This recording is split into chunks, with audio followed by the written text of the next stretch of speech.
Yo, you already know it's Jojo back with another video, and who will win between the likes of Black Clover's Asta and the 7 deadly sins of Dragon Seed of Wrath, Meliodas. These two have often been put against one another with many disagreements, so I decided to throw my hat into the ring. Not only that, but the overwhelming amount of you wanted to know my take as well. For this match, I've only taken current manga Asta and True Magic Meliodas from the end of 7 deadly sins, so if you're an anime only for Black Clover, consider this your one spoiler warning. I'll be providing 2 forms of scaling for each character. Not only that, but I'll be going through it point by point as suggested by you guys in the poll. All calculations will be provided in the description below via Google Doc, so if you want to use them, they're there. Lastly, if you do enjoy this type of content, be sure to like and subscribe to the channel, post notifications turned on, that way you never miss an upload of mine. But with that being said, let's get into the video. This battle is about to explode. Fight! Now, before I get into Asta's attack potency, I want to explain how anti-magic works. We already know that with his anti-magic swords, Asta is able to cancel out the spell that is used against him. However, there are limits to this. For starters, even if the magic is negated, the force of the attack is still there, meaning that Asta would have to cut through both the spell and the force behind it. Secondly, anti-magic doesn't negate physical constructs. This is shown in his fight with Zigred, where instead of the swords vanishing, Asta actively has to parry the many swords that are thrown at him. And thirdly, Asta does need to scale to his opponent in order for his anti-magic to work, as seen with his fight with Lucifero and Nox Shadow Magic, as both of whom were able to hold and parry Asta's attacks despite using anti-magic. Now that I've got those misconceptions out of the way, let's actually scale Asta. For attack potency, I tend to have Asta around large planetary to a highballed universal. This is due to the fact that Asta scales above the Salamander Dragon, Ladros, the Devil Twins, Ancient Demon, and even Lucifero by the time skip. The Salamander Dragon in the databook that was backed up by Tabata himself was stated to be able to wipe away an ocean the size of 1000 Ri, which is calculated around 6A or multi-continental. Why this matters for Asta is because he proceeded to defeat a character named Ladros who absorbed the Salamander Dragon's power, making him and Asta multi-continental. Now, the problem that people would have with this line of reasoning is that they would say that it's hyperbole, seeing as both in the anime and the manga the Salamander Dragon doesn't even destroy the forest. However, people forget a small bit of context, which is that this area is being protected by the witch's magic, so the damage is being weakened, causing the attacks to be much weaker. We also see the Ancient Demon coming close to destroying all of mankind, suggesting life wiping, which would be around high 6A or multi-continental. Keep in mind the narrator mentions this on multiple occasions during the flashback, so this isn't just one-off statement for people that are just going to write this off as hyperbole. Asta scales to this as he's narratively implied to be comparable to the first Wizard King who defeated this same demon, and even defeated a demon that's much stronger than this ancient demon in Zigred, who's capable of taking Lemiel's arm clean off with his trident. We can further bump up her time skip Black Clover if we use Dorothy and Reeve's Glamour World, which can be interpreted to be an infinite space as it was stated to be endless by luck, and Sally researching this world stated that the moons in this dimension are exactly like the real ones in the real world. Some people would disagree and say that Glamour World can't be infinite, which is backed up by Magna as he calls luck out, saying that this is impossible, to which Reeve then debunks this by stating that in Glamour World the impossible is possible, confirming that this would be an infinite space, and who would know best of this spell than the person that created this in the first place. Just thought I'd mention this before somebody comments appeal to authority fallacy. However, if you still don't agree with this line of scaling, at a bare minimum this would get Asta to moon level to planetary. The reason for this is that Yami in the captain fight was able to slice through this with his dimension slash, and current manga Asta scales above this Yami. In the next saga, being the time skip, we see the big bad of this arc named Lucifero, while only being 50% manifested, is stated multiple times in the manga and the databook to be able to destroy the world. Do keep in mind in Japanese, the word world does not always mean planet, so take this as you will. Asta, while using Devil Union and gaining his 5th horn, is able to combat this fiend before beating him later on. We then see Asta fight Lucius, in which Lucius has 100% of Lucifero's power, making him on par if not above Lucius, and Asta using partial Devil Union was strong enough to push Lucius into his paladin form. Then while using Sister Lily as a distraction, one-shots Asta, leaving him for dead. Asta is then transported to the land of the sun, where he meets Yami's friend and sister, in which they teach him the technique known as Zetten, a technique that amps magical power, or in this case anti-magic power, up to 100 times that can be used proportionally or in a single strike. Asta decides to use it in one strike, thus making it so that he can comfortably be scaled above Lucifero with the 100 times amp from Zetten, and with his weaker black form being comparable to Spirit Dive Yuno, which is stated to be many times stronger than base Yuno, many meaning at least more than 2 to at most 10 times, so a nice middle ground would be 4 to 5 times stronger. And while not having official multipliers, True Devil Union and Partial Devil Union would be stronger than this weaker black form, so they would at least be more than 5 times stronger. All in all, to conclude Asta scaling, I would comfortably have him around the planetary to large planetary planetary ranges, with some arguments getting him to the solar system and universal ranges of power. Moving on to Meliodas, he can be scaled to planetary to solar system level. We see early on in the series Meliodas, after seeing his lover Liz killed in front of his eyes, he powers up and destroys the entire kingdom of Donafor, which is calced anywhere from high 7A or 6C, which is large mountain level to island level. This is pretty consistent, as we see even with a stick, Meliodas is able to slice a mountain in half pretty casually and even destroy an entire prison along with Bond. However, this was when Meliodas had his power sealed away, seeing as his power level was only around 3,370, with his last recorded power level being 142,000 in assault mode, but both of these forms pale in comparison to his true magic form, in which he easily breaks the curses that was placed on him and Elizabeth. Keep in mind the prerequisites for this feat is that Meliodas needed the power equal to the Demon King in order to break it, with the Demon King being comparable to the Supreme Deity, both characters creating their respective realms being the Demon and Goddess realm respectively, to which both of them can be scaled at lowest planetary, with the Goddess realm said to have a star inside of it and the Demon realm having both moons and stars inside of it, which could possibly get Meliodas to planetary to the highest solar system level using this feat, seeing as he scales to or above both the Supreme Deity and the Demon King. There could be an argument for Meliodas being universal, seeing as Kath or Chaos was stated to create the entire universe and even create the Lady of the Lake, that's stated to have limitless magic power, which could get Meliodas to high universal. The only counter to this is that Kath was also born from an ancient star, and the fact that limitless in this context might not mean infinite, so take this as you will. So to conclude this section, Asta can be scaled either to planetary to large planetary, and Meliodas can be scaled to either planetary to solar system level, with arguments for both being universal, but overall I'm giving the slight edge to Meliodas, so he'll get the point.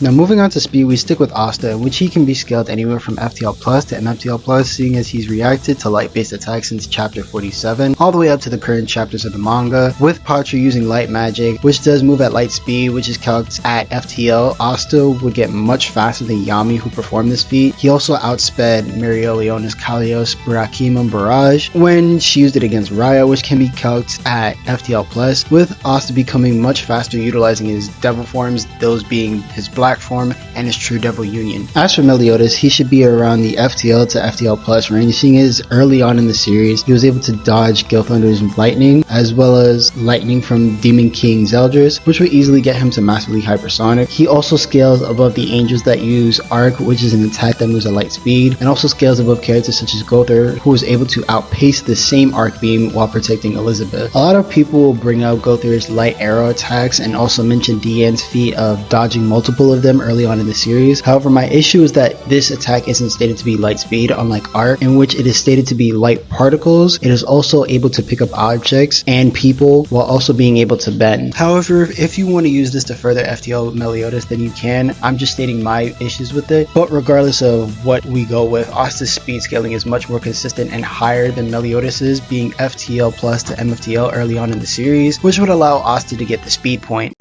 When it comes to stamina, both of these characters are superhuman in this aspect, with both of them receiving immense amount of pain and still getting up to fight, with Asta fighting off an army of zombies for several hours, kept fighting against Vetso even though his arms were broken, having a hole blast into him but still getting up to fight against Vladros, and even managing to fight off Lilith and Nama despite Devil Union running out. Meanwhile, Meliodas was able to survive having multiple magical attacks blasted against him from his allies in his fight against Hendrickson in order to perform the revenge counter technique. Keep in mind, while using this technique, Meliodas has to turn off all of his magical abilities in order to receive damage, then afterwards he can return all the damage back in full. This technique was stated by Gother to have a 0.2 chance of success. Meliodas then uses this technique again against the 10 commandments while also losing an arm. Mind you, Meliodas pretty much got jumped, as this was initially a 2v1 that turned into a 6v1, as the other members were either out of commission, just straight up dead, or didn't join until last minute. So when it comes to stamina, I'd say it's close, as both have endured fights that would normally make others faint or just straight up die while getting back up, and while I do want to choose both, I'm going to choose Meliodas for this point, but there could be an argument for both.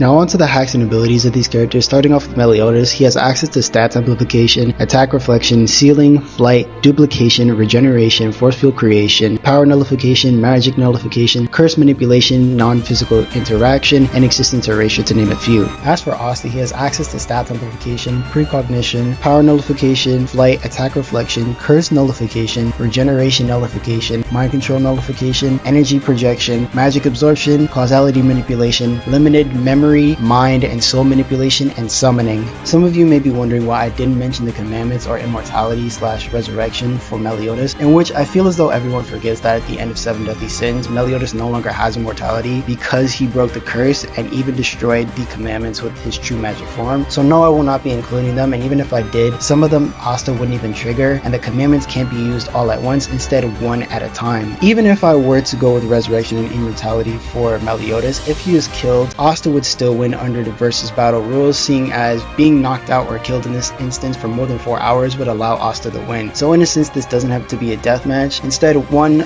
either has to kill the other or just knock the combatant out. I just wanted to point that out before anyone comments about this. I forgot to mention this while recording, but since both verses uses magic, this arguably gives Asta durability negation against Meliodas in this fight. But who takes the point for Hax and Abilities? Now, while Meliodas has a lot of abilities at his disposal, I'd argue that Asta has the better kit aside from existence erasure. Most of Meliodas' abilities are magic based, in which Asta's anti-magic could just cut through it, and while yes, Asta does need to scale to the magic to remove the force, that doesn't mean that the spell itself can't be negated, especially with his Demon Destroyer sword, and the fact that Asta can dual wield. Not only that, we know that Asta can react to Meliodas' attacks, so he can predict his attacks using ki or precognition, which further adds to Asta's case, so I'm giving him the point. Now on to IQ and battle IQ. I'm not going to sugarcoat this. Meliodas takes both points easily, having 3,000 plus years of battle experience. Not only that, but Meliodas is just overall smarter than Asta, while Asta only has a few years under his belt. And while Asta has overcome opponents with way more experience than him, I wouldn't say this is convincing enough for him to get the battle IQ point. So both points go to Meliodas.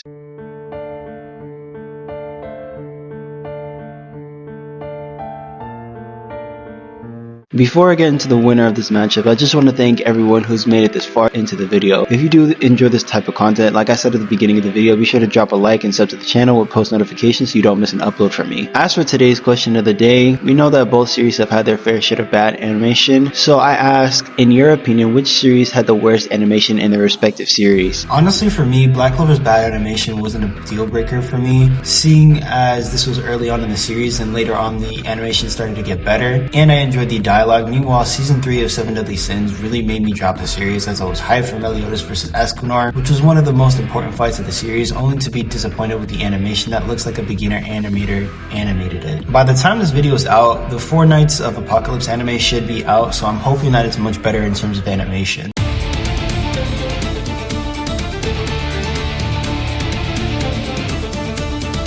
So when it comes down to a 1v1, who reigns supreme? For me, it could go either way. Like I said, for AP and durability, there could be an argument that Asta and Meliodas could be relative to one another, just that Meliodas' higher scaling can be more consistent than Asta's. In which, if you do argue that they're relative, then Asta would take this, seeing as he would simply speed blitz, but because this isn't the case, as I made clear, this question becomes much harder, as anti-magic isn't as much of a win button for Asta because of the massive gap in power and experience. However, Asta's hacks and better speed feats also adds to the conversation, but I'd say it's a little more in Meliodas' favor, not to mention Asta's anti-magic only works on just that, magic. Meanwhile, Meliodas' physical attacks won't be affected by Asta. Which is where this fight becomes a war of attrition. While Devil Union only lasts a few minutes, Asta isn't completely helpless afterwards. Not only that, but even without his transformations, Asta is still naturally faster than Meliodas. I can also see people bringing up the Demon Slasher sword, which can slice anything Asta wants,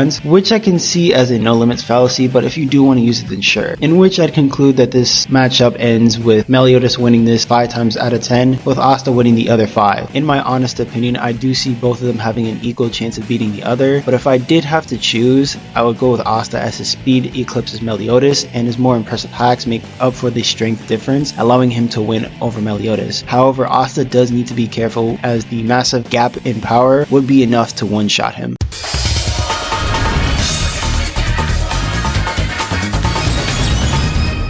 Ooh, that was a tough one. And that was my take on Meliodas versus Asta. Let me know your thoughts in the comments below. Thanks again for watching this video, and thank you to the 117 of you that voted on the poll, with the 62% choosing this matchup. This was pretty difficult for me to answer, as I've rewritten this script multiple times, but it's finally out. If you do enjoy, like I said, be sure to comment down below, like, and subscribe to the channel. But with that being said, I've been your host Jojo, and I'll catch y'all later.